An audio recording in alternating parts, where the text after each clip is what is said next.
driven to win rather. It's really good. I'm doing lower body exercises as we speak, but thankfully with this format, nobody knows it. Thanks for being with us. Tell us a little bit about the app.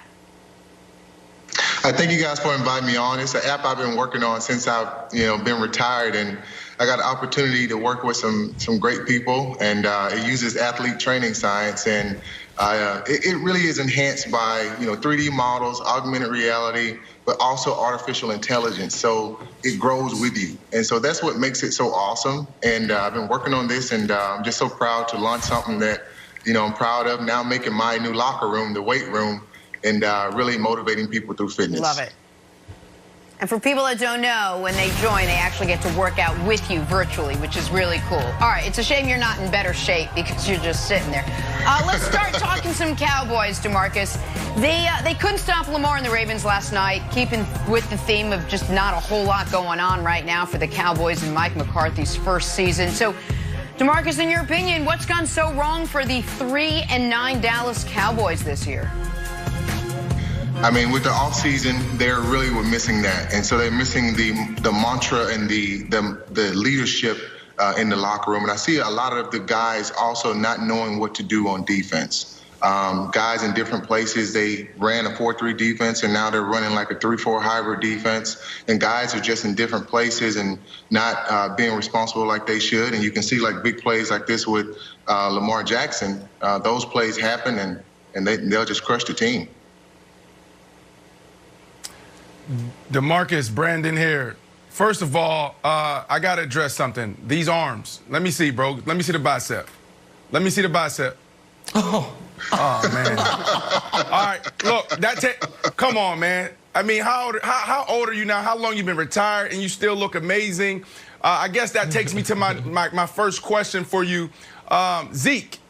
It doesn't seem like he's in shape, man. I hate to just throw you on the spot like this, put you on the spot like this, but the Dallas Cowboys, a lot of people had this team being a Super Bowl contender, and they just imploded on the onset of this season. To me, I look at the top, right? You look at the coaches, you look at the owners, then you look at the top players. Right. Zeke, it seems like he can use a little bit of your app and he can work out with you. Is it me or am I missing it?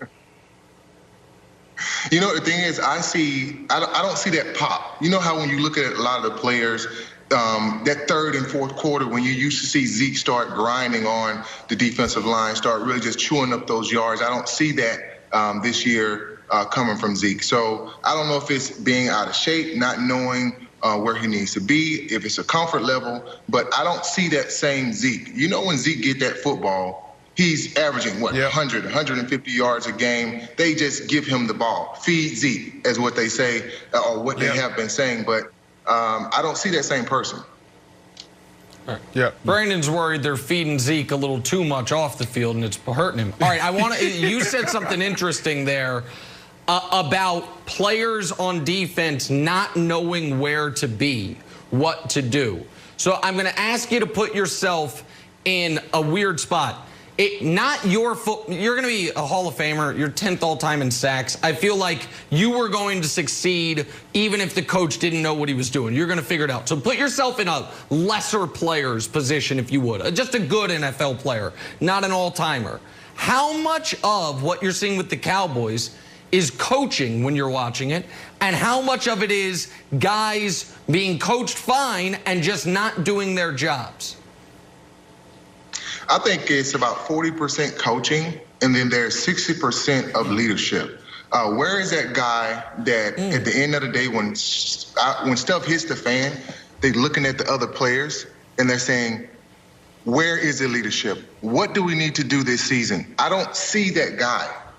If it's Leighton, if it's DeMarcus Lawrence, if it's Alden Smith, Brandon Marshall, just to chime in a little bit, when we're out there playing, when you have that leader out there, he starts making plays, and all of a sudden, everybody starts to get motivated. Where is that person? Yeah, that's right. I mean, we talked about that. We talked about that early in the year as far as where's the leadership. That's the first thing you got to think about. It starts with culture. It starts before you even get on the field. So let me push things forward real quick. This is my last question for you. You got Jerry Jones, right? You have a great relationship with Jerry Jones. You're an all-time great. You're an all-time Dallas Cowboy. Where does Jerry Jones take this team from here? You have Dak Prescott. You know, do they extend him? Do they not extend him? Where is that leader? Is he going to go get a leader? So I want you to just take us in the thought process of Jerry Jones and how he moves forward. Okay, put it like this. We were 6-4 during the season, and we had a meeting when Jerry Jones came in. And he said, I want you guys to empty the bucket for the Dallas Cowboys. And if you don't do that, there's going to be a lot of changes that are going to happen this season. I'm not talking about the offseason. He was talking about during the season, cutting guys, bringing guys in. And I know that it's going to be swiped out across the board at the end of the season. With Jerry Jones, there's going to be a lot of changes on defense. There's going to be a lot of changes on offense because he wants to win. He's a businessman. That's how he's always been.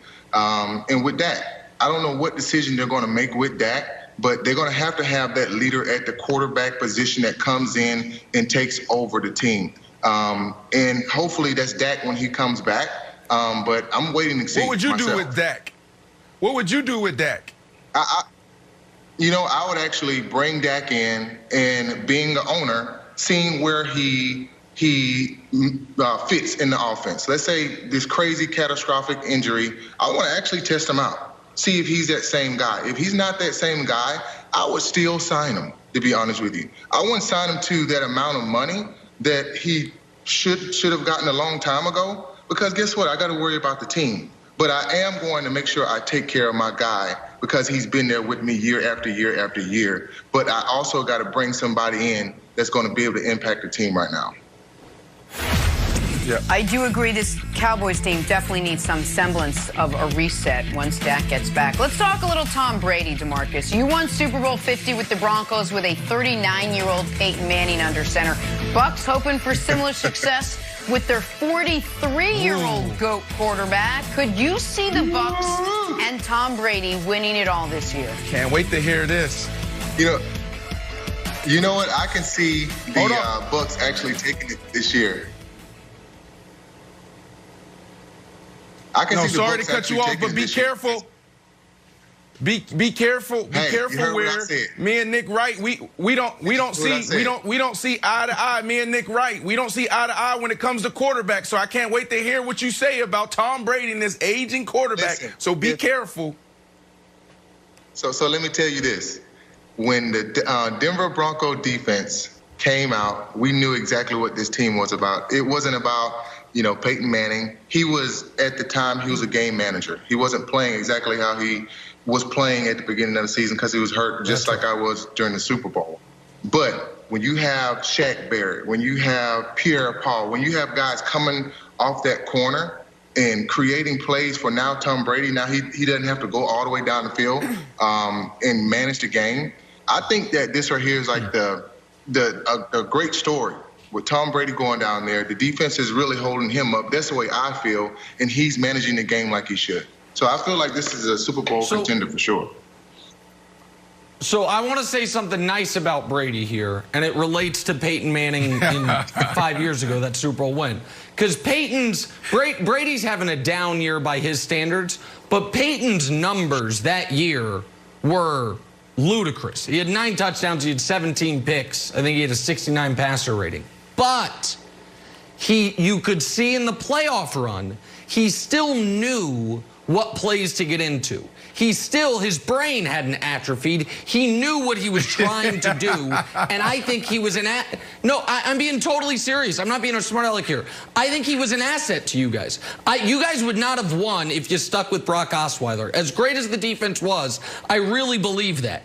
And so I'm curious for you, with Brady, even if he can't make all the throws, even if he's not totally comfortable in the system, once they get to the postseason, what type of edge does he give his team against, say, they're playing a Kyler Murray-led team or a Jared Goff-led team, a team that doesn't have as much experience at that quarterback position, even if Brady isn't physically the same guy he was?